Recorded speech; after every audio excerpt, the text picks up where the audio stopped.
Yo, what is good, people? Welcome back once again to 3 and Out, brought to you by My Garage Bar and Disruption Network. You. Yeah, I got to tell you, so the first thing everybody's going to notice tonight is that my throat is, my voice is gone. Sunday night at the Garage Bar. Oh, yeah. Everything was going great, man. And then all of a sudden I was like, getting a little scratchy here. Yeah. And by Sunday, like 12 o'clock, gone. I had no voice. We were actually supposed to start All Pucked Up yesterday, and that went out the window because I couldn't talk. Aw, poor Reg. Yeah, so it was going to be me and Scott on that show, and, basically by process of elimination, it was going to end up being Scott. So, so that we're planning on bringing to you Monday. But in the meantime, let me go ahead and introduce you guys, because that's very important. Mm-hmm. Starting out over here, Mr. Jamie Ostanet. What is up? Nothing. Doing good, man. Doing good. Doing very Nothing. good. Living, man. I almost thought I'd join you on the scratchy voice thing because, as you probably noticed, I was chatty on Sunday at the Garage Bar, very animated in the games we were watching. So Yes, you were. I noticed that. And, of course, with the Bills playing, it was like... and that was a slugfest, too. Those are fun to watch, but they're also horrible to be a fan of. And then, as you heard... Well, I got to tell you, now that, the Steelers have been on a little bit of a losing streak this season. Yeah. There's the first one. Yep. I know exactly the pain that you felt over the years. So it's rough. Good. Yeah. It might be a good thing, like, as the season gets down. Mm-hmm. Like, I'll probably be hoping for the end of the season. Erica Moss. Yeah. What's up? Well, my animation on Sunday was a little bit different than Jamie's. It was more screaming and cursing and throwing and doing all kinds of horrible things. Yeah, I know that. But at least Saturday was a good day, so go Gators for that. There you go. That's all. I actually, at one point, got very, very scared for the TV in the garage. Scared for the TV. You should have been scared for everybody in the Garage Bar. Yeah. Scared for people's lives. Yeah, that was... Can I give a shout out to my parents who are both watching right now? Are they watching? Yeah. Oh, The there you Mosses. go. The All right. Mosses. What's up, Mosses? And you will notice that Ray Nation taking the night off. You know, I had a talk the other night with Ray, and he's putting in some like crazy overtime at his job. So we're giving him a little bit of a break tonight. And we do have Mr. Mike Zigarelli. What is going on, my friend? Not much. And just so people know, if they're not familiar with you, can I introduce you as the new? Yes. I am, as of Sunday night, the new assistant head coach of the local Utica Nighthawks semi-pro football team. Awesome. Man. Sweet. Congratulations. Excellent. And we've kind of been talking about them off and on, and I mean, you guys had a great run this season. We had a phenomenal run. We made it to the championship game, came up short, lost 12-0 to the Tri-City Spartans. Great team, but as of that game being over, our league is different. Everybody operates on a 1-year contract, so everybody's a free agent, but I talked to the head coach Sunday night when he asked for verbal confirmation to be his assistant head coach. I said yes, and almost half of our team is already committed to come back. That's Awesome. great, man. That's awesome. That's great. Congratulations to you. Thank and I got to tell you, man, you got the pipes. You sound like Wolfman Jack. I was like, damn, you keep it up, you're going to take my job here. Yeah. You're going to have the high from me over here, and then the low from Michael. What's going on with that? So, I too have been yelling today, and my normal job, yeah. I'm an assistant teacher in a preschool, but I got promoted to being the lead teacher. So it's finagling and wrangling a bunch of 4-year-olds, getting them ready for getting ready for kindergarten, taking all their tests. So Not lots of promotions for you. That's awesome. this year has been a good year for me. Good. Yeah. Wow. Good. Excellent, dude. I need a promotion. I got nothing. Donnie D is watching. Donnie What? D. Donnie D. Fabulous. I call Donnie D fabulous. You know that? Fabulous. Every time I Donnie say, D. what's up, fabulous?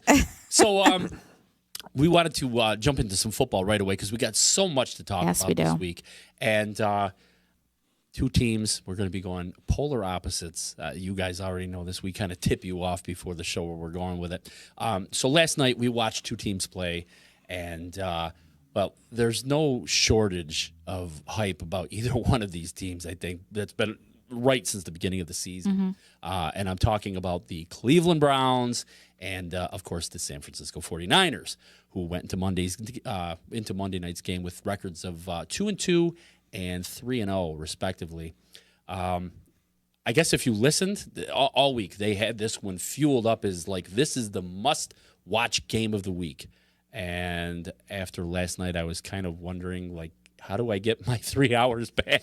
That was a bit of a stinker, man. Oh, yeah. Basically, the 49ers tooling off on the Browns for it made them look foolish, really.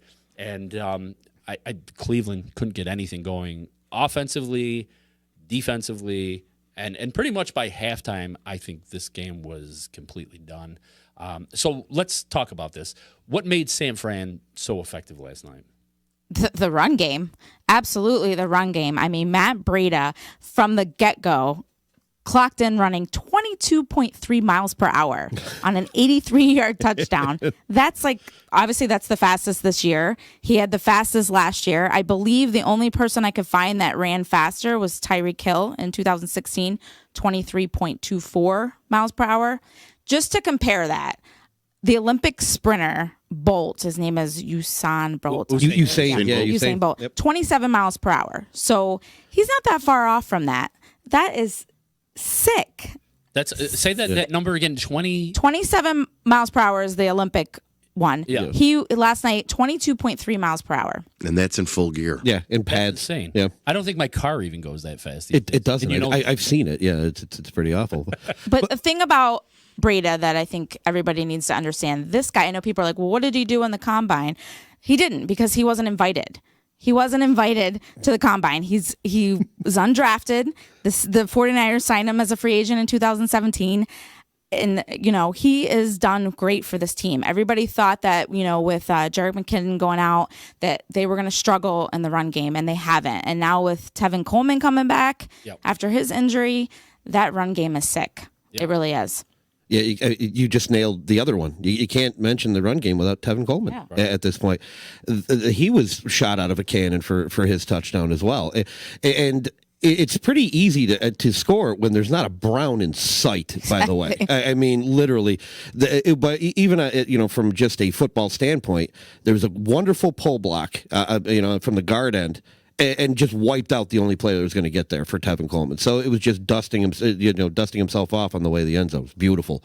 But I mean, really, if you're a Niner fan, it took you one play to pretty much score the game-winning touchdown. That's really what it came down to. Yeah. And it was Breida's 83-yarder. There's a lot to be happy about there, because this team is essentially built to run the ball. Sure. And if they focus on that, sure, it's old school. It's not the flashy stuff that you're talking about. They were over 200 yards, 224, I want to say it was last night. Do it, because that's how you're getting your offense. That's how you're getting your yards. That's how you're scoring 31 points. At least one part of it is getting you to those 31. So who cares at that point? Run. And, Breida has done a wonderful job just coming out of nowhere, as you already said. And, man, he's a nice story, too. If you watch that game, they showed he was like adopted when he was like 2 days old or something like that. Nice really? To see. Yeah, it was a beautiful story of like everything he's gone through, and even his adopted parents had some hardships as well. Like, I do. Yeah, it's like a really heartbreaking, sad, come through the running through glass type of ideas. And you're like, man, now I got to root for this guy harder. Yeah. How do you root for anybody harder after he scores an 83-yard touchdown? You don't. You don't. Like, what, 84 next time? I mean, what's he going to do? Right. But, I mean, they're firing on all cylinders just up front. Starts with the offensive line. Those two guys are going to be dangerous if that offensive line keeps blocking like that. True. Yeah. Nasty. I think the other thing I noticed, what was it, like 13 yards per carry is what they were averaging last night or something like that? At one point, yeah. It was like 13.5 around halftime. I mean, that's ridiculous. It's nuts. That's basically every time you touch the ball, you're getting first down. Pretty much. So yeah. So True. the Cleveland Browns defense, not really last night. No. But you know who was there? San Francisco's defense too. Yes, they they also were. had a game, and in particular, I know Nick Bosa had himself a nice one, and even there was a lot of people getting in on the Magic here. But did you get a chance to watch that game at all? Part of it, I was flipping between that and the ALDS game for the Yankees, but from what I have seen with that defense, they play the wide nine with those ends, and Nick Bosa is translating everything from college back to the pros. Sure. He's going to be a potential all-world person. If he's not already made the Pro Bowl, he's going to be there for a few more years. Yeah. Yeah. That's true. I was just going to mention another big play for or big person for the defense for the 49ers was the first start for cornerback Mosley. He did a great job covering Odell Beckham. Yeah. What did Beckham have? Like 2 catches for, I think it was like 27 yards or something like that. Wasn't much. So that's crazy. And that's your first start in the NFL. He also had one of the most impressive pass breakups of the season. I want to say very early in the second quarter on that in the end zone, and man, that was absolutely beautiful. He came out of nowhere and got a finger in there. Yep, extending over. Yeah, it was beautifully clean. It was just perfect defense. So, man, you can't say enough about this team even on that side of the ball. I know you're talking about Mosley on top of that, Quan Alexander, DeForest Buckner. These guys are lightning fast. On top of that, that is a scary defense to watch. Yeah. Richard Sherman even got his seriously in the pot. Interception. Yeah. And that's probably the only big name guy I would say is Richard Sherman. Yeah. But man, the front seven is so quick that it just confuses everybody. To be honest with you, actually, when they played the Steelers, I apologize to mention That's this, all right. reopen this wound. That's all right. When I got to work the following day, my own brother Chris mentioned to me, he goes, "Dude, that's the fastest defense I've ever seen." And I didn't pay enough attention at that point. Watching it last night, Chris, you were right, man. Like, holy God, they're all over the place. You got linemen running back downfield 10 yards to make tackles. It's nuts. It is. The other person I want to give a little bit of props to is somebody that I think you were mentioning on last week's show. You said, where is what happened to George Kittle? Yes. And last night, I think he finally made his presence known. We should talk about that. Do we have to? I'll eat my words a little bit on that one, but at least because we've come to expect over the last couple of years a guy that was going to be among the top at his position. I mean, even all fantasy football rankings have him up there among the best. Yeah. At least going into the season. He hasn't been terrible, but he hasn't been top notch, at least throughout the first 3 games of the season. Hasn't gotten in the end zone. Last night finally gets through 6 catches, 70 yards and a touchdown. That's a very solid game. Even looking back, he had a few games, 5 catches, 57 yards here and there, but that's still not lights out tight end production. But you know what? He looked a little bit more motivate, a little bit more enthused, a little bit more like the beast we've come to see over the last couple of years. And after his touchdown, they show him on the sidelines like punching a garbage can, like riling up the crowd and everything like that. Yeah. Flipping his long hair back and putting a hat on. I'm like, all right, now he's ready to play tonight. He's absolutely ready to go. And so he finally stepped up to what he is. And for San Francisco's offense to be fully complete, they really need him to be that guy. He needs to be the safety net in the passing game. And it also keeps the field open enough, especially from the linebacker spot defensively. Linebackers have to be honest on Kittle if the run game is going to continue to be as dynamic as it is as well. Sure. The other thing too.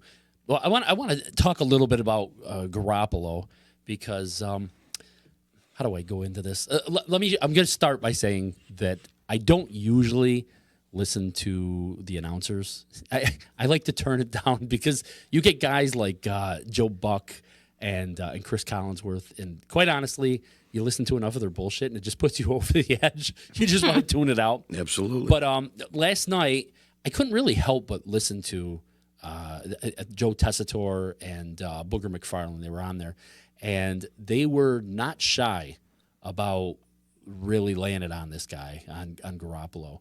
And you would think like, oh, praise? No, not at all. They were very, very critical of him.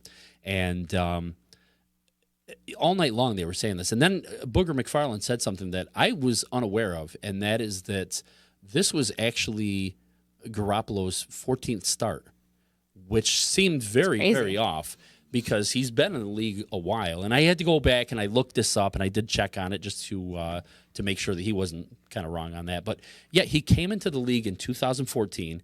He's only started 2 games with the Pats, and those were both in 2016. And he had 5 starts with the 49ers in 2017, 3 in 2018, and then he had his injury. And so this was his 4th. So, yeah, 14. That's exactly right. You know, I remember when he was being traded from the Patriots. That was the big hype machine going on there. I mean, they made no bones about it. Like, this guy is going to be the savior of the 49ers. He's coming over. Even Belichick was about, like, he's going to quit the Patriots if you make this trade, because that is supposed to be the heir apparent. Tom Brady, he's going to take over for Tom Brady. Tom Brady was jealous. He wanted him gone. It was crazy. So you start to think, like, man, this guy must be just dynamic beyond what we've seen. And I don't know if that's necessarily true. You know, as we've been watching them, yeah, this is a 4-0 team. But maybe there's something to what McFarland and Tessitore were saying last night, because despite everything, I mean, even in last night's game, I'm looking at stats here. He was 20 for 29, 189 yards, 2 touchdowns.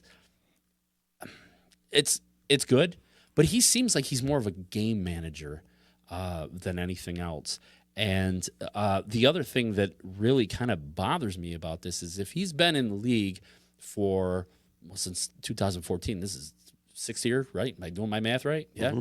Okay, so it takes a while. Yeah. It's not Common Core, but but you figure, I mean, he's a month short of being 28 years old. I don't really know how much more of a learning curve there is for this guy. I mean, have we seen the ceiling for Jimmy Garoppolo? Is there more to go here? I'll let you take that one, Mike. just piggybacking off what you said, though. Belichick put him in the right position. He traded him to a team that he knew he was going to do well with. But you also have to go back to what transpired to that. There were how many teams that were willing to give up a first rounder for Tom Brady? And Belichick wanted this guy to take over, and he's willing to give up Tom Brady for a number one pick. Mm-hmm. How many times did Belichick ever do that in life? He trades people away for 5th and 6th rounders. Yeah. Is there a ceiling? I don't think so. But you think there's a lot more to him that we haven't seen? But with that being said, the X's and O's, the stats that he just put up, this further lets me know Belichick had to know something.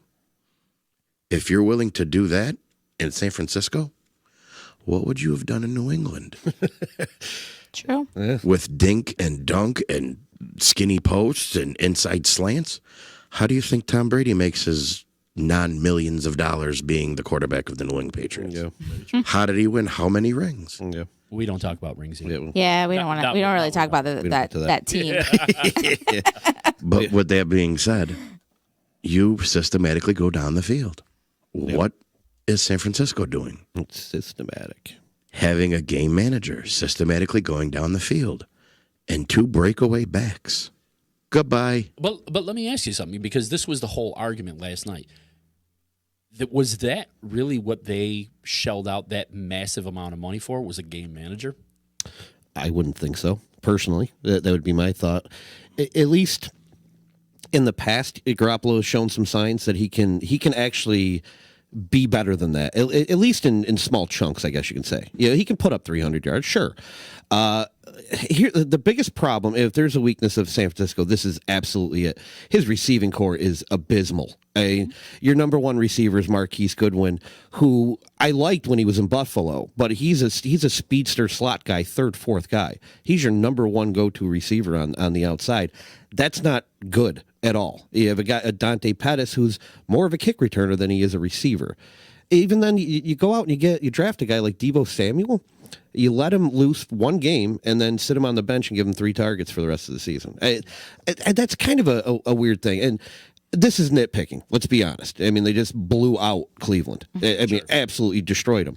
So for somebody like Garoppolo, sure, you didn't shell out that to get a guy who's going to throw, 189 yards on 29 attempts. That's not a great number.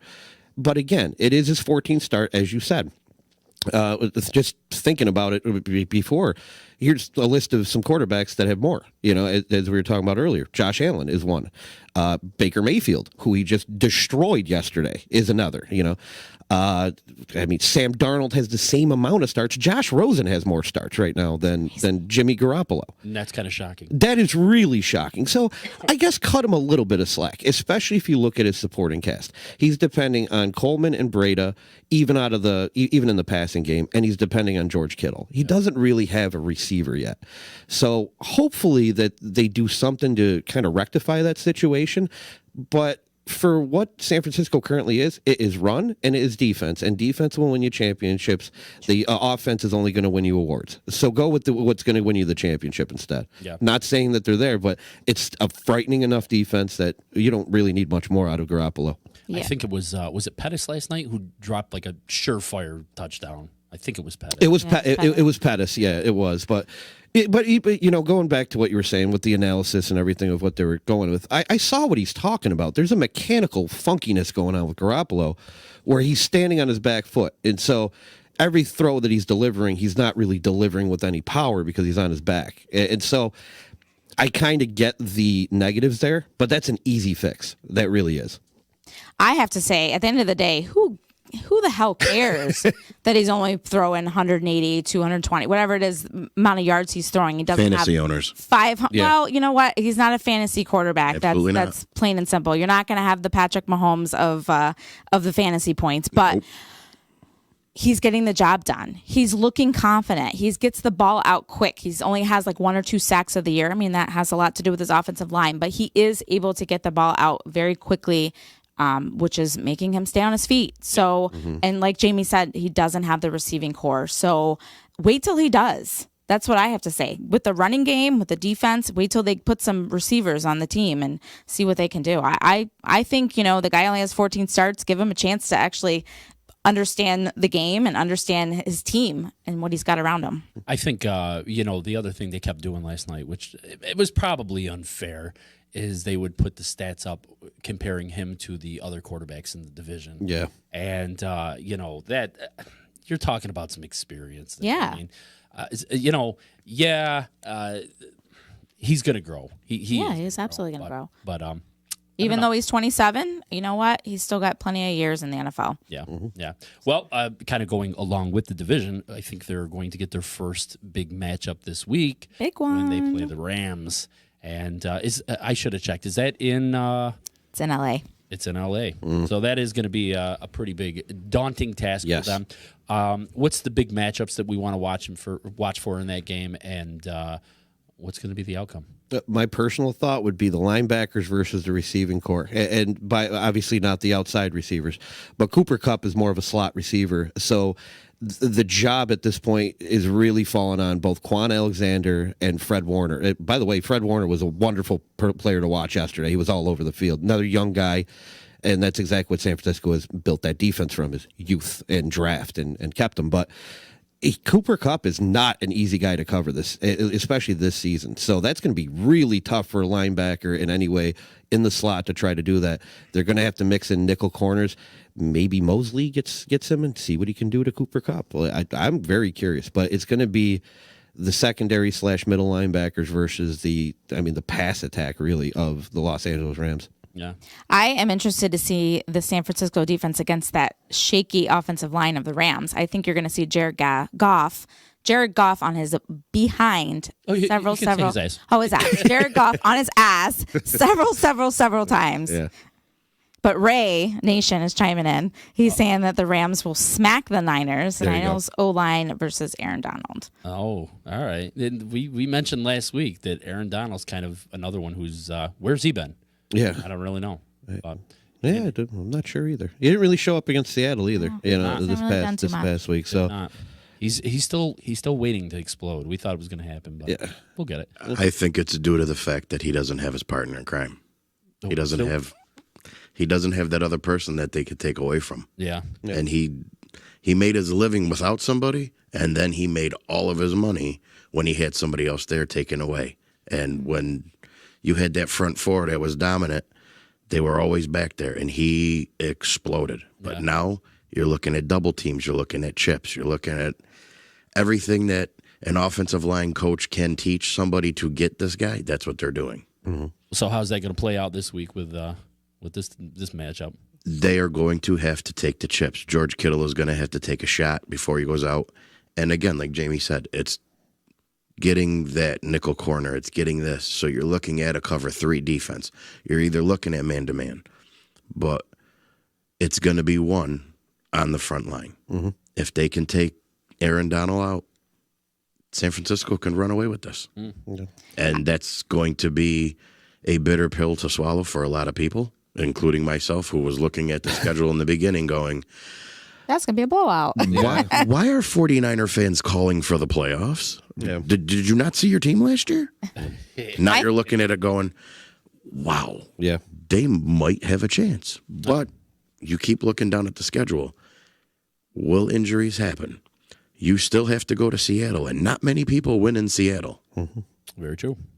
I have to say, though, George Kittle, with the blocks he's been having, that is a lot to do with this run game. And I think if he continues that up this week, I go 49ers. I have to show a stat that I found. The last time the 49ers started 4-0 was 29 years ago, led by Joe Montana going to the NFC Championship game. 29 years ago. 29 years ago. Jeez. We probably got some listeners that are younger than 29 years. Exactly. Seriously. I think Ray's pushing it. Ray's pushing Is it. Ray pushing it? Ray, how old are you? Yeah. I think Ray's just under, right? Yeah, so. I like the 49ers. But honestly, going with Ray, with exactly what Ray said, I know he's not here, but we'll mildly speak for him on this. He's partially right. You have to worry about that front line, and it goes both ways on this one too, because the front four of the 49ers is definitely no slouch either. Just in Bosa and Buckner alone, that's dangerous itself. So I'd like to see how they hold up pass protection, even for Jared Goff on top of that. This could be one of those oddball games where you see something like the front line is, the trenches are so nasty that it could be really low scoring. As weird as that sounds, it could be. I'm not saying it will. I think it will get a little bit more escalated, but you never know on that one. It is going to be one up front on the both offensive and defensive lines. The thing is I don't think the Rams have had less than 20 points scored against them. Oh, yeah, that's a good point. So 49ers. 49ers. Man, give me a coin. I'll flip it at this point. It's a coin toss. I could definitely see it going either way, but I can see it going either way. I think it's because it's in L.A. I'm going to go Rams, just because it's in L.A. That's the only thing I'm going against. You get it. What do you got? I'm going in the same spot Jamie is, but I'm going to take a page out of Ray's book, and I'm going to give a little insight to this one, and I'm going to say go with the under. listen, The under. Let me ask you a question, though. If the Niners do win, are they legit? If they beat the Rams? I personally think they're legit now. Okay. I really do think they're a nastier team than I think they're given credit for currently. Really, it's not who you beat or what the record is or who you play. I'm sure Cleveland is massively underperforming. You're still winning. Exactly. You're still winning these games, and you have to win the games that you should win, and they're doing it every week. I think that's something that obviously is going to continue for at least a few more games. Is when is San Fran going to get the respect that they deserve? Exactly. Because everybody has been watching up to this point, going, they're playing above their skill level. They're not that good, and I think they're just waiting for the trains to come off the track. And I don't know. I don't know if it's gonna happen. But as a very dear friend of mine always says, you can only play who's on your schedule. Exactly. Yeah. That is very true. Very true. Let's go ahead and take our first break here because I'm drinking all this Gatorade over here. Just go to the bathroom? Yeah, you know how it goes, man. Are we allowed to say it? Yeah, we can say it. We just said ass twice, I think. I did. It's true. 3 times. Very loud. So let's go ahead and take that. And Moss, we got Moss's Mindbender coming up. Yeah. Yeah, this is a good one, right? Yes. It's a very good one. All Yes. right, let's go ahead and do that, and we will be right back.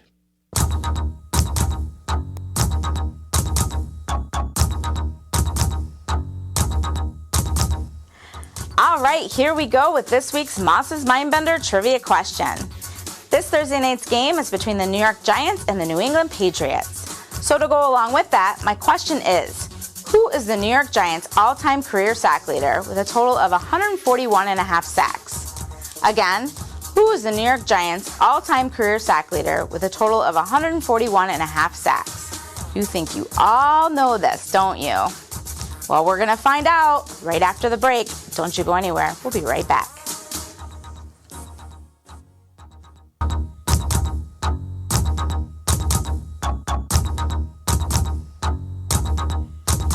Welcome back to the second down of 3 and Out, brought to you by Disruption Network and MyGarageBar.com.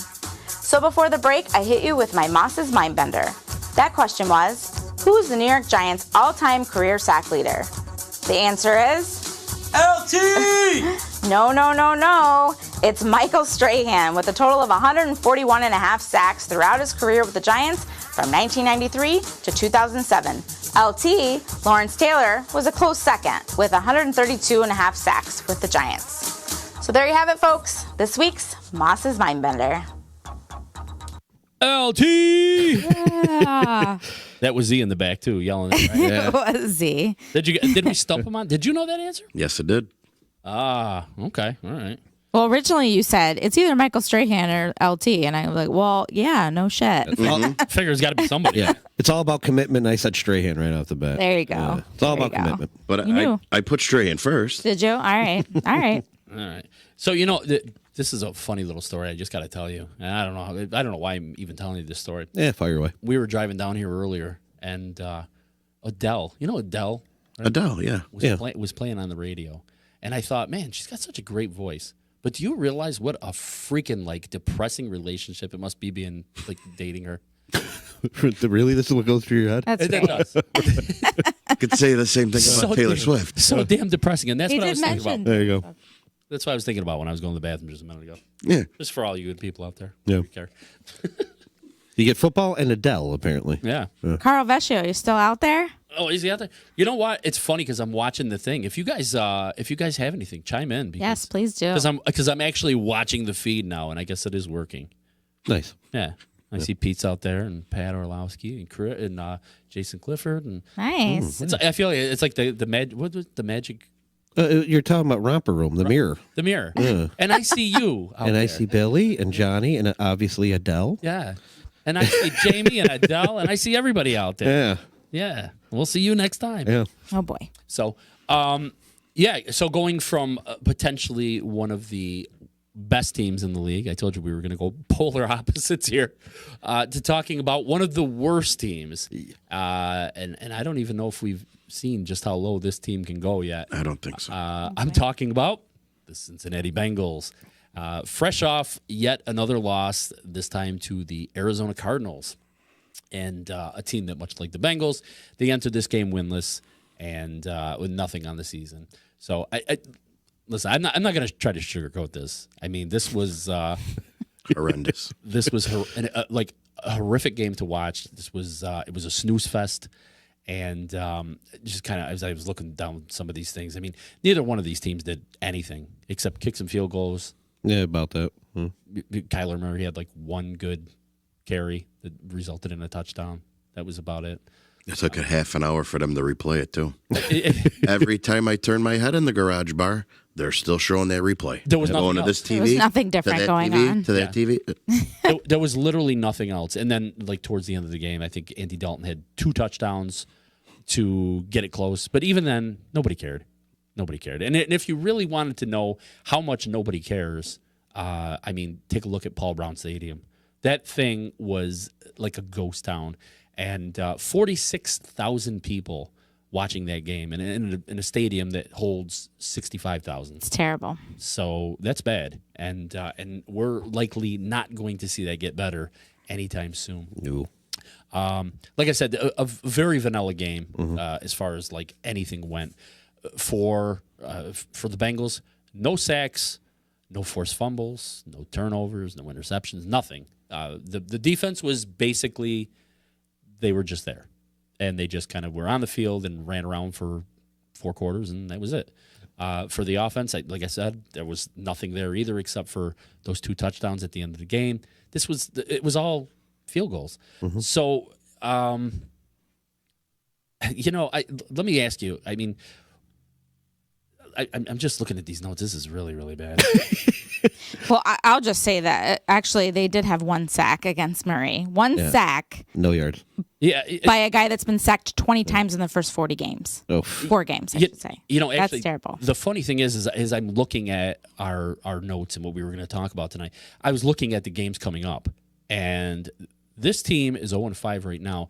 You look at the teams that they are supposed to be playing, which is the Ravens, the Rams, They play the Ravens again. Yep. And then the Raiders and the Steelers to close out November. Yes. Let me ask you guys, does this team go winless into December? I think it might go pretty far as winless, because even looking further ahead, you missed one. There was the Jags are sprinkled in there. Oh, Jags too, yeah. Which I think is a better team than Cincinnati right now, regardless. And they still got to play New England. I think that's in December, actually, though. It's a little later in the December. season. Well, they'll end up at the end of the season with a Miami in Cleveland. Yeah. Oh, not Miami. Miami and then the Jets. They played the 1st of December. Those might be 2 wins for them. That's possible, but even at that rate, like, I don't see much going well for the Bengals at all going into that. So I do see it. You can't really sugarcoat too much on this. But there's no way. There's no, and you already kind of alluded to that as well. It's a tough team to watch, and I'm sure Bengals fans are sitting out there that are watching this or listening to this, I should say, at this point, and they're not happy either with anything that's going on, and it almost seems like there's a borderline lack of direction going forward as well. It's like, you got some players that are aging and you're still losing. That's kind of a hard pill to swallow. If you're mediocre and losing with those aging players, you might have a goal or a direction. Sure. This is a tough one, though. I mean, there's so much that just does not happen against a team like Arizona that has their own weaknesses. To play that, absolutely, it's like mayonnaise. It's just like take a spoonful of mayonnaise, swallow it, and that's kind of what it was like watching that game. Yeah. It was rugged, and it's just like boring and bland, and that's the funny thing. And, we have like a little policy around here. We try to talk about all teams, Yeah. Be it ever good or bad or Yep. whatever. And we were talking about this, and we're like, we really need to talk about the Bengals probably sooner rather than later, because it's just getting worse and worse and worse. And Got a little positive for them. you got some positive? I do. I mean, you got to look at the team as a whole. They are decimated by injuries right now. Yes. Obviously, AJ Green out with his ankle injury. John Ross just went out a week ago with a collarbone injury. Then they also had 2 veterans go out this game. They had left tackle Andre Smith, and then Alex Erickson went out with a concussion, along with I think a safety was carted off the field. So the injuries are getting to them. The thing is that 3 of their games that they've lost have been by 4 points or less. So you got to remember that. Yeah. If they can, the red zone, that's where they have issues. The red zone, they got to make 7. The 3 isn't going to cut it. They got to get 7 points. And I think without AJ Green, that's what's really been hurting them, is not being able to succeed in the red zone and get those touchdowns. Yeah, absolutely. But you know what? The thing we're going to really save this conversation Yes. is by Trying to not save. talking about, like, maybe there's some good points, because everybody realizes right off the bat there are no good points to this team. There really is not. And hey, Dave Kelly, what's going on? I see your comment up there. But looking at this team going into the future, we've all talked about it. They need to trade. They need to start drafting. They need to start thinking about blowing this team up, and going through and figuring out who should they keep around and who do they show the door. So today, to try to keep this fresh for everybody, I'm going to ask you guys to go ahead and play general manager, and we're going to go through a little bit of a list here of some of the players on this team, and you guys can tell me, do you keep them around or do you show them the door? And, All right. I want to be a GM. Let's do it. why not? why not? Everybody does. You know how much money you make? Probably tons. I know. Tons of money. And we're going to start off, of course, with Andy Dalton. Andy Dalton, he's been your starting quarterback since he was drafted in 2011 when he took over for Carson Palmer, who was traded to the Raiders in the offseason. He's got a lot of franchise records. He's been to 3 Pro Bowls since he started, but he just can't get this team over the hump. That's the problem. He's 31 years old. He's making just over $16 million a season. $16 million. Oof. And becomes an unrestricted free agent in 2021. So you got one more year with the guy if you really want to milk it. But what do you guys do? Do you keep him or you show that guy the door? Keep him. Yes, I have logic behind this too. We're obviously blowing this team like we're throwing a grenade in the middle of the huddle and just letting it happen. We already know that. So, but if you're going to do that, you got to bring in a new quarterback, a young face, something that a shiny new toy that your fan base can get behind and say, "Ooh, look at that! That's soon. That's coming." But what you don't want to do is also give the same fan base an 0-16 team or a 2-14 or some god awful project next year to say like, oh wow, this kid maybe's not the real deal because of how awful they played. So let Andy Dalton be that guy. He's had a career. I mean, it's not lights out elite quarterback level career, but he's had a very solid career. And for today's quarterback money, $16 million, that's actually a steal. I mean, really, you got one guy asking for 40. You know what I'm saying? Like that's nuts in its own right. So I'd say keep him just for the one, especially since you have him through 2021, and then go from there. You know, just as a mentor type of thing, and then you can send him on his merry little way. Well, I mean, the 16 mil is obviously when he comes back and he signs, he's probably going to be asking for top whack. Oh, you don't re-sign him. You don't re-sign him. That's my thought. You don't re-sign him past 2021. Yeah, I totally agree with Jamie. You keep him through his contract, and when he's going to want more money, then you ship him off. Sorry, Donnie D, but the Red Rockets going to go after 2021. Donnie D is a big fan of the Red Rockets. Yeah, loves them. And what do you think? You're going to keep them through 2021, but they're going to be what? 1, 2? 2? Yeah. Probably somewhere in that area, I'd say, yeah. So, depending on where you're going to go, like I said, if they are number one, if it's not Miami, with your first pick and you're sitting behind someone, Tua. yeah. Yeah. Yeah, they got to draft a quarterback, that's for sure. So, you're sitting there with Tua. You're sitting there with Jalen Hurts. Mm-hmm. There's pretty good quarterbacks that are out there that can learn from Andy Dalton. Yeah. And this upcoming class is supposed to be solid, I guess, because they got that what was it, Herbert from Oregon? Herbert from Oregon still out there. Interesting. So see, I would have said dump him, but nope. You're a cynical bastard, though. We already know that. Yeah. Well, he's Cincinnati, so Yeah. AJ Green. AJ Green. He's also 31 years old. Mm-hmm. He's making $15 million a season. Unlike Dalton, however, he becomes a free agent this next year. So next year he's going to be out there. And if the Bengals are going to get something for him, I guess they got to try to do it right now. The rumor mill been swirling around, and they say that the Bengals could potentially get a first round pick for him if they deal him right now.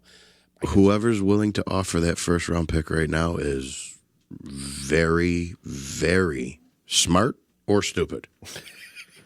Because right now, I would have said the latter, but yeah, exactly. Right now he hasn't played. Mm-hmm. It was potentially 6 to 8 weeks before he even came back. Yeah. Now you're sitting there telling me he's still worth the first rounder? Mm-mm. 2 tops, a second rounder at best. But the teams that are looking there, it was what the rumors: Buffalo, Seattle, New England, New England, and even Kansas City. Yeah. I heard Kansas City. Where are you going to stick him in Kansas City?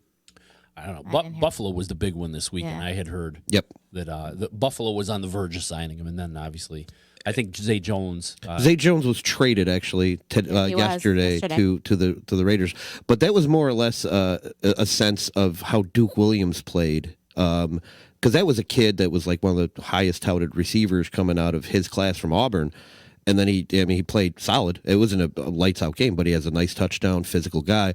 It just made Zay Jones expendable. So now it's like, why would you take AJ Green if you just brought this kid up and then moved another receiver out? There's something going on there, and I have no friggin' idea what, but I don't see it for AJ Green at this point. AJ Green no longer has a home.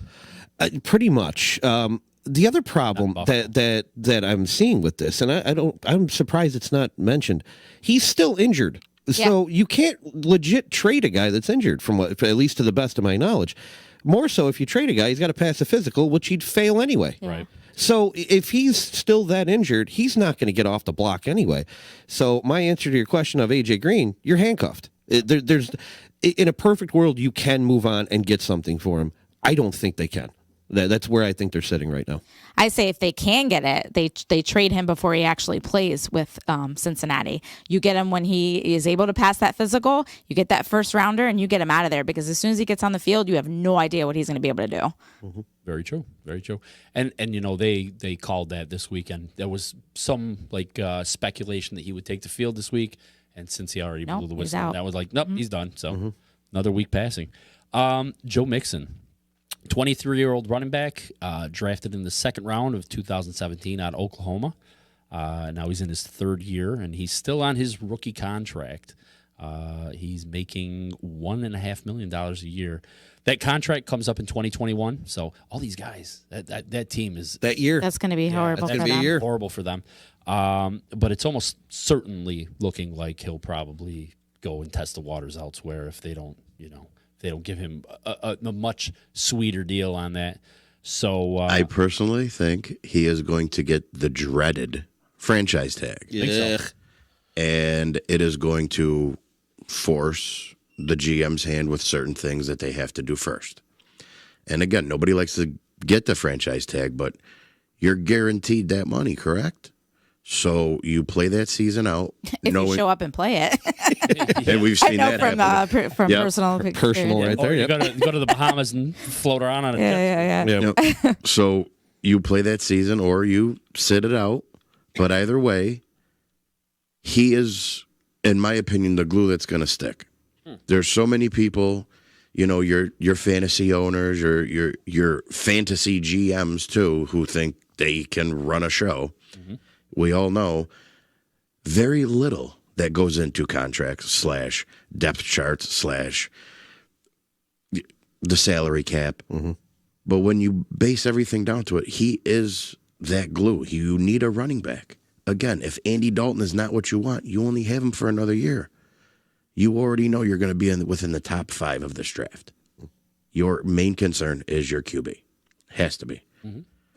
You can always get better on the O-line and free agency. There's always people that want to come. For some reason, Cincinnati is a landing spot for certain people. I don't know how. It's the same reason why people say the same thing about Cleveland. Mm-hmm. Why do you want to go to Cleveland? Well, look what was around Cleveland. Look at the hype that was there. Ohio is football. It's like Texas. Mm-hmm. It's football. But when you get to the meat and potatoes of everything, of X's and O's and front office to on the field, how can you look past your quarterback right now? Your running back is where your life is. Mm-hmm. Your quarterback can be addressed this year. He sits under Andy Dalton. You learn from that learning tree. He's going to be on a rookie deal. You're still going to have Joe Mixon if you pay him. That offensive line can only get better with the coaching staff that you have. A.J. Green's obviously going to move on, so where do you address? How many skill position receivers or running backs can you find late in this draft, too, that you ain't got to pay them? I think it's going to be interesting because when they bring up a list of accomplishments that Joe Mixon has had, I don't know. They're slim. They're slim. I mean, he was the leading rusher for Yes. 2018 in the AFC. That's true. I think you keep About him. it. I think you keep him. I think, fortunately, they haven't used Giovanni Bernard enough to help Mixon. Yeah. I think if you use both of them together, it would be helpful. The only problem I'm going to see is he's not going to be worth that gigantic contract when his rookie contract is up. Absolutely. So that might be an issue, but I think that he could be your future. So I don't know.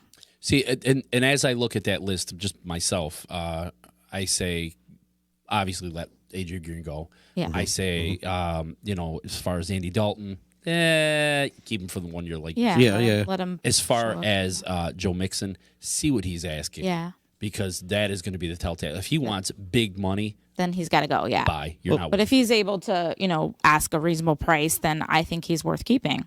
Well, I don't think it's going to be reasonable. I don't either. Just Of course because not. just Never. because of looking where he is, what his status is, and looking at the landscape of the NFL currently, we have guys all over the place holding out, asking for this contract, that contract, trying to get this much money. Sorry to say, Bell has definitely not lived up to what he's making with No, the Jets. absolutely not. Not even close. So you're right there. But think about running backs in the current NFL right now and where you can find them and how frequently you can find them. That's the craziest part. We just talked about one in Matt Breida, who wasn't even drafted. Yeah. They're a dime a dozen. Exactly. And spread yourself around the league. Miles Sanders in Philadelphia. I know he hasn't done much yet. Give him some time. He was a second-round pick, and he was the highest running back taken. Well, outside of Josh Jacobs this past year. But most teams reached in the third and fourth round for their running backs. David Montgomery to the Bears, third rounder, I believe. Devin Singletary to the Bills, third rounder. These are the guys we're talking about. And even with the Rams, they went with Darrell Henderson. Third round. So they're aiming later. So why the hell would you give a guy like Joe Mixon, nothing against his talent or ability, multiple millions of dollars a year with the landscape that you've seen, when obviously you can just go swipe one anywhere else, and as long as your Save a scouting's good, true. you're in good shape. And That's save a true. boatload of money. So I'm personally, this is where my cynicism, my Rich Masucci comes out. My cynicism is towards running backs. I'm a cynical guy. Oh, you're a cynical bastard. Yeah. But it's really where it comes out is when it comes to running backs and I want them to make their money, and there are few that are dynamic game changers. Elliott, Barkley, those are game changers. Even Gurley should have been paid. But there's 3 names out of however many that are there, and give them a little bit of a bump. But to talk 15, 16, 17 million bucks, no way. no, absolutely not. Not at all. So if it's me on player contract, and then I'm with Moss. We'll see your demands. Yeah. If you're talking $8 million, the LaShawn McCoy type of contract when he was in his, absolutely, I'd do it. Yeah. And the last part I want to look at is just a couple names on the defense. And I didn't even really look up their contracts, so I don't know where they are in it. But a lot of these guys have been with the team for a number of years. Forever. Yeah, when you start talking about some of these guys like Dre Kirkpatrick and Carlos Dunlap and Geno Atkins, I mean that they are the defense. Those are the names. I mean, they immediately pop in your head. They've been there so long. What do you do with some of those guys? Because they're getting up there too. Yes. Do you retain those aging veterans? I mean, here's my point. They've been decent for a long time. When I watched yesterday's game, Not so much. They were Sunday's game, they were non-existent. they're non-existent, and it's a matter of like, are these guys? Did they check out their season already? They don't. Obviously, nobody cares on that team at this point. But is that who you want to keep around, and maybe that's going to be the early influence on some of these rookies or new guys coming on the team? What do you do with them? If I'm looking at any of the 3 you just mentioned, I do like Geno Atkins because of the position he plays. It's not an easy position to just draft and plug. Being that interior defensive lineman, it's just not easy. So, of anybody, I would go with that. Corner, so Dre Kirkpatrick, that's a tough one to argue for because there is a huge dip once you hit a certain age, and he's getting near it. So. It is a young man's game, unfortunately, and I think they might be pushing closer to the outside edge of that. But at least for me, I keep Geno Atkins. I just like the position he plays, and it's not an easy one to get a good player at. As sad as it is for me to say about Carlos Dunlap, my Gator boy, he's always hurt. He's never there to play the game. So, I mean, how much longer can you keep up with that? You might have to just let him loose. But I agree about Geno Atkins, though, with Jamie. The veteran leadership of all 3. You look at that, how they held the team together for so many years, getting to the playoffs and never reaching that next level. I mean, how many years were they in the North? It's our year. They're on that field and they're taking control. And Palmer does something that he's not supposed to, or Andy Dalton can't get it past the next. These 3 guys were always there. They were always there. So again, keeping with the same theme. If you've been there that long, the veteran leadership can only be there for so long. They're probably going to walk away on their own and take a 1 or 2 year deal for little money to go somewhere else and test their skills elsewhere. Go to greener pastures. Basically. And I think all 3 of these guys, even if they were to go to a different team, they can be plugged in right away. I think at any secondary, Dre Kirkpatrick would be welcomed with open arms. Oh, absolutely. Probably go to the Patriots. Yeah, and in all honesty, you got to ruin a good thing by I'm saying sorry. that. It's true. But it's true. They somehow managed to get the least likely player to come over. And it's a not knock on them, but it's true. Yeah. Who would have thought in a million years that receiver would have decided That to guy say... is called now. Yeah. That guy. You've watched the show before. Yeah. Yes, I have. I've been there. He's not a receiver anymore. It's just that guy. the guy, yeah. The student. That dude would just magically leave, and all of a sudden, that's the team that falls in. Yep. Seriously? Really? Was it planned? Was there a script? Was Hollywood writing it? Because no one could think of that better. But Dre Kirkpatrick could fit in anywhere. Yeah. Geno can fit in anywhere. 2 more years. These guys, to me right now, these 3 guys are on that verge of they need a ring chase. Yeah. And they've done it for so many years with this team. And how many years was that Bengals team supposed to win it all? And they met a buzzsaw, whether it be the Ravens in their own division, the Steelers in their own division. Marvin Lewis as their own head coach. And Yes. a buzzsaw. Yeah, he's a buzzsaw in his own right. So You figure how many years he was in that organization, and just I don't know. I get it. Everybody's going to look at me and go, again, it's the Steelers fan cutting down the Cincy team. But you know what? That was a lack of discipline. Mm-hmm. It was a lack of like true leadership. I can respect that he's a coach, and maybe I don't know a damn thing about coaching, but at the end of the day, what he let that team, those players on that team, get away with. You look at where this team is now, and I can see how they went down that path. Yeah. No doubt about it. The coaching aspect to it is just this. Marvin Lewis can only get you so far. yeah, I got you into the playoffs. I've got you to the divisional round. We had that bye. You need to win the game. I can't do that for you. How many years did they get to the wild card round? They're one and done.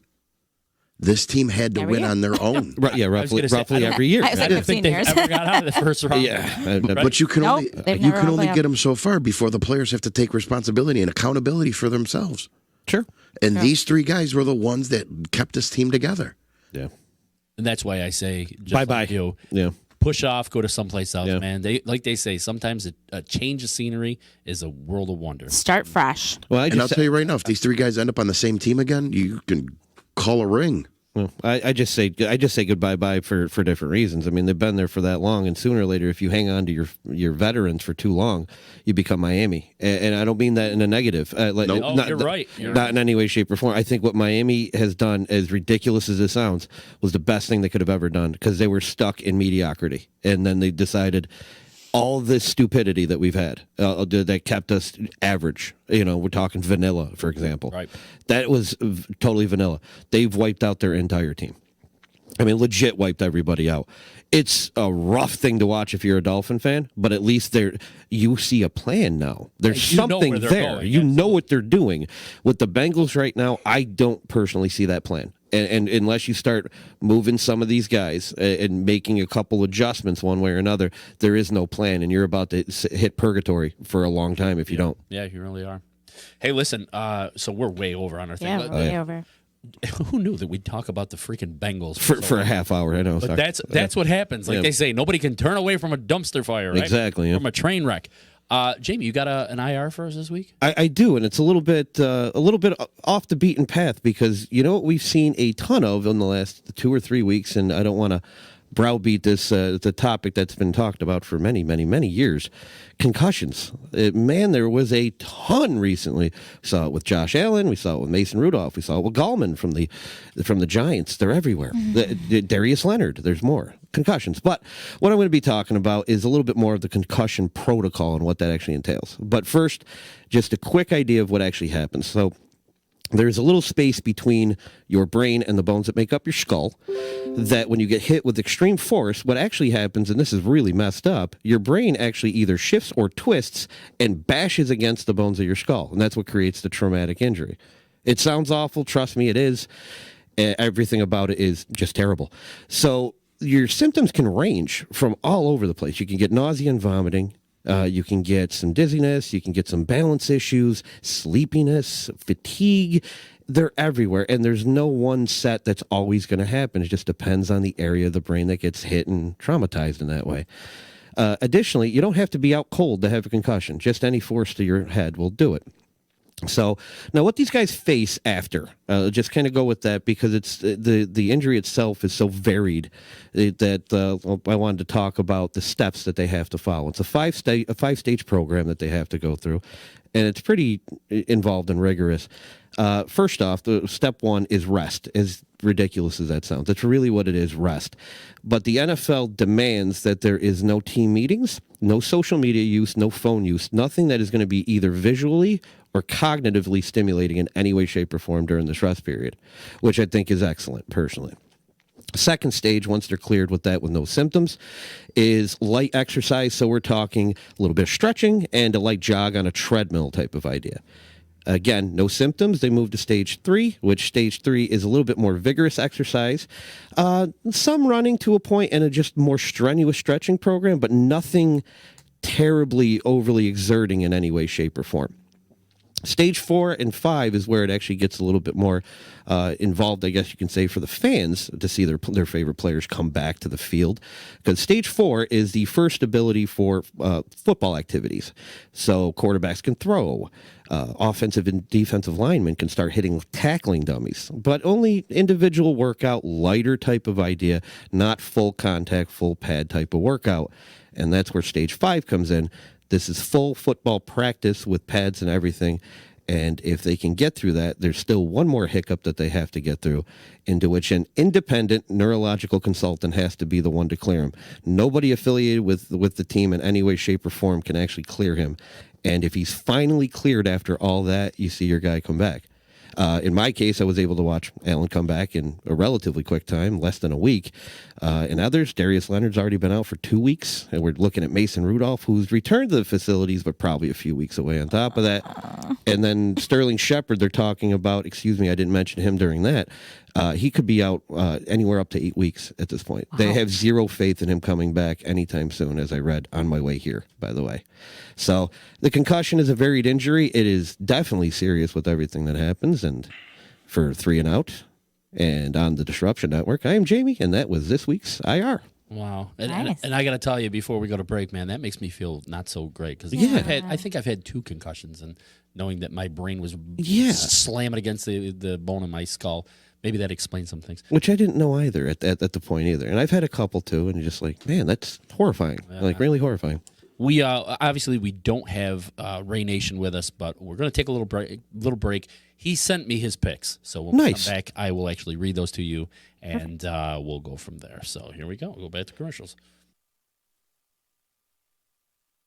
So that kind of jumped up at us. I was sitting here. I'm trying to find Ray's text message to us, and I just found it, guys. So, and I was going to play the House Money clip there.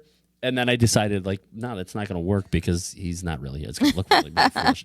So, anyways, but I'm going to read the list that he sent me. Hold on, I got to write this down. And let's see what he wrote me. He says, okay, so game number 1 he's picking is Carolina.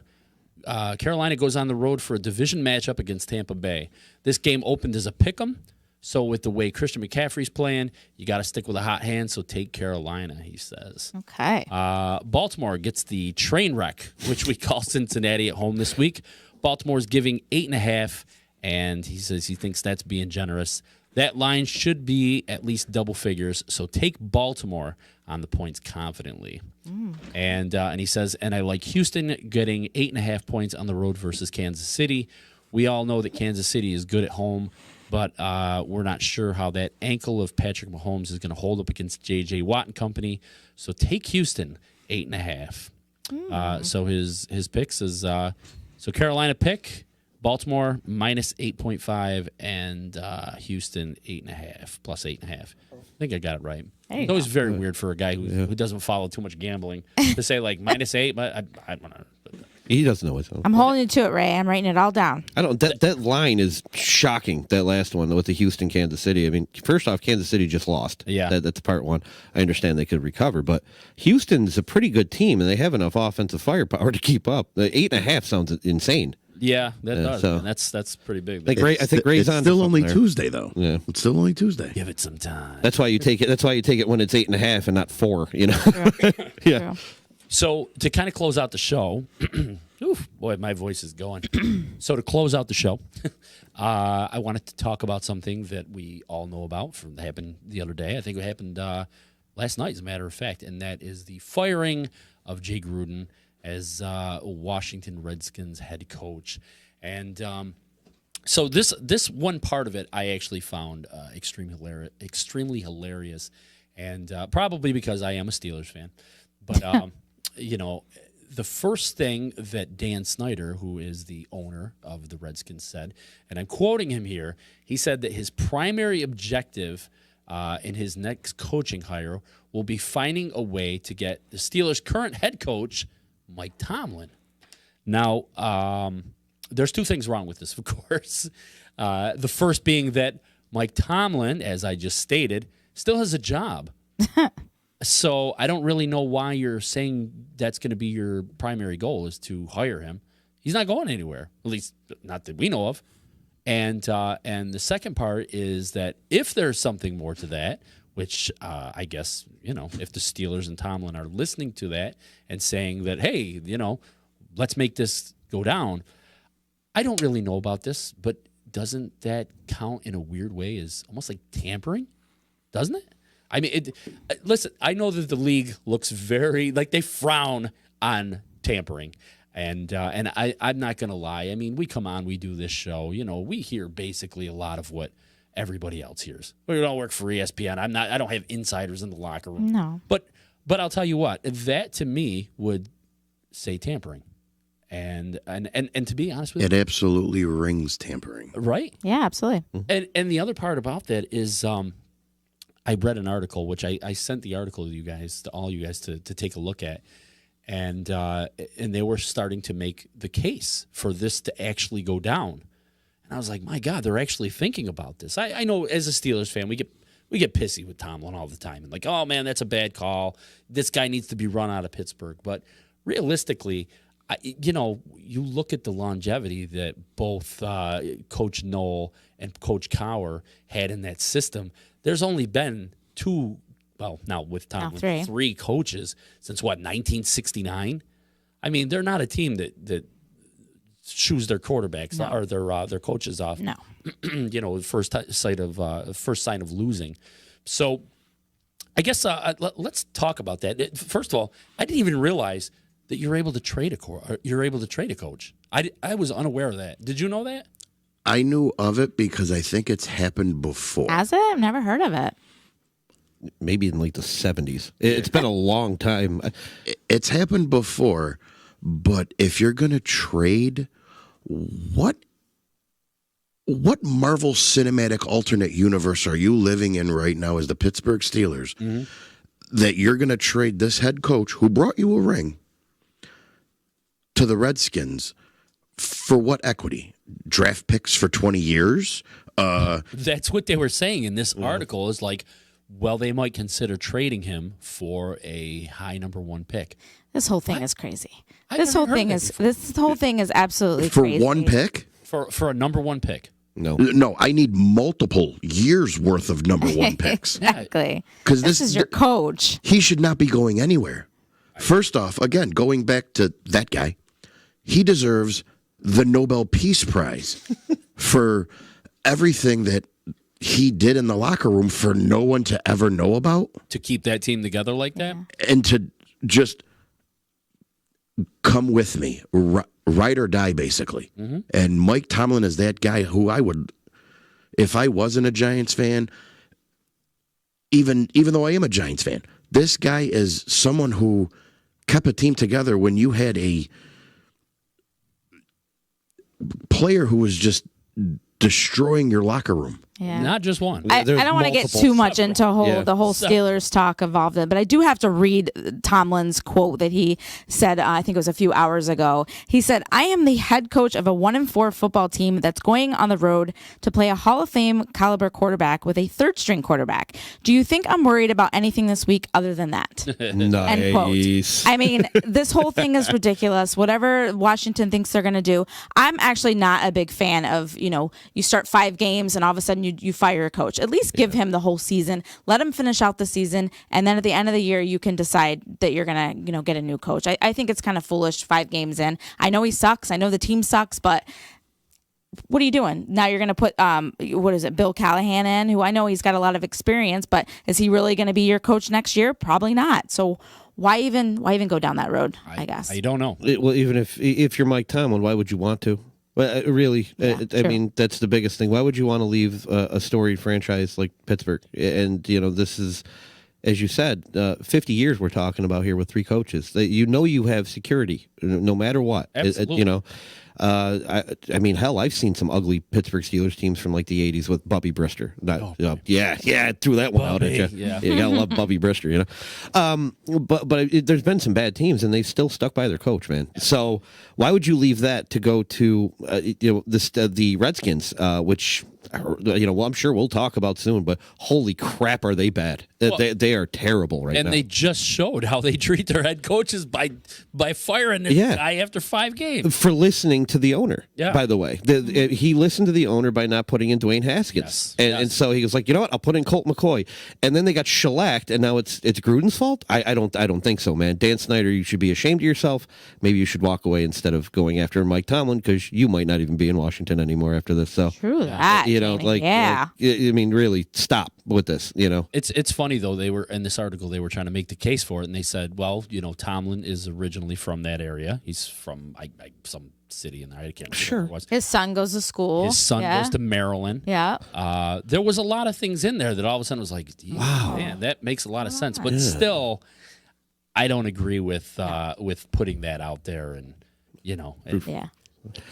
Dude, here's the thing. Pittsburgh to Maryland is like 4 hours. Let's be honest. No, I mean to Washington. Still D.C. I mean, I'm talking the Maryland D.C. area. It's not a far drive, so it's all speculation. As far as it goes, and they're really stretching. That's all. They're really stretching. They're finding it basically. They're just trying to pick at whatever straw that they can find. I don't know, man. This isn't happening. It's not going to happen. Foolish. These damn people. Stay out of our kitchen. Seriously. Exactly. We got enough problems without this guy. Mm-hmm. Anyway, so I'm looking at the time. We are way over for yes. today. And we're almost going into like the D line zone. Right. Say it ain't so, man. I got to break their balls, because once again they sat there on their show, calling us out, little sister and everything. And I was thinking of the perfect analogy for that. I said, what would little sister? Who's calling what little sister? Well, I was thinking of a perfect analogy, and I thought, what they are? They're literally like the older brother that comes with the marriage. When like the stepbrother, and you're like, oh boy, and the parents are kind of like, well, you just gotta be nice. Yeah, listen, he's living in the garage right now. Yeah, we're trying above to get the garage. We're trying to get him the hell out of here, because he's just he's a goofball, but we're That's great. So that was my analogy for. So there you go, Connor. Take that. Hey, did we do good on the picks this week? Not so much. No. Did they pull ahead of us? They're above us by 1 point. 1 point. Really? Yep. Boy, that doesn't go well. Well, we both picked Kansas City as our top pick. No, it's totally fine because the little sister always talks crap. Yeah, always doesn't really matter. Yeah, we'll smoke jump right next ahead. week. Don't worry about it. I'm not worried. Sons of bitches. All right. But next week, I think Ray will be back. Yep. Mike, thank you so much for, you did for great. coming out tonight. Loved being here. Absolutely, man. And we'll have to get you stopping out a little more regularly. And people don't know that when we were doing the My Garage Bar, when we were doing it over in the Garage Bar, you actually were on a couple episodes. Yes, it was. So it's good stuff, man. We love having you on. And again, congratulations on the thank you so much. Absolutely. So and you guys will be joining me again next week.